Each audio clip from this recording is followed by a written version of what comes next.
গোলনেমু আচাৰ বনাবলৈ লৈছো।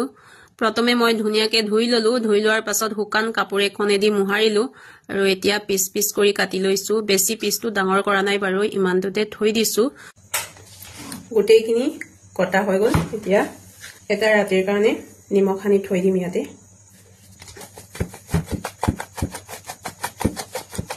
নিমখৰ লগত মিক্স কৰিলো। এতিয়া এটা ৰাতিৰ কাৰণে ঢাকি থৈ দিম। 2 ঘণ্টামানৰ কাৰণে ৰ'দত দিলো। ৰ'দত দিয়াৰ পাছত এতিয়া বনাবলৈ ৰেডি হৈ গ'ল। কিমান কোমল হ'ল চাওকচোন। মছলাৰ বাবে মই ধনিয়া গুটি 2 চামুচ দিছো, চব গুটি 2 চামুচ আৰু বগা সৰিয়হ 2 চামুচ, কালজিৰা 1 চামুচ আৰু জিৰা 1 চামুচ।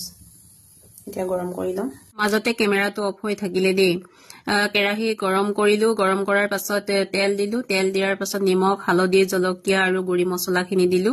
অকণমান কম হোৱা যেন লাগিলে আকৌ অকণমান দিছো।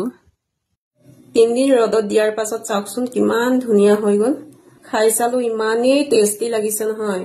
আপোনালোকেও বনাই মেলি খাই চাবচোন। চাওকচোন কিমান ধুনীয়া হৈছে। ইমান মলমলাই গোন্ধ আহি আছে।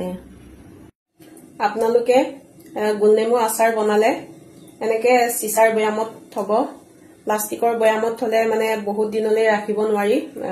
অকণ মানে প্লাষ্টিকৰ গন্ধ আহি থকা যেন লাগে। এনেকে চিচাৰ বৈয়ামত থলে 1.5 বছৰ 2 বছৰলৈকে ভালেই থাকে, একেবাৰে বেয়া নহয়। খালি মাজে মাজে ৰ'দত দি থাকিব লাগিব আৰু।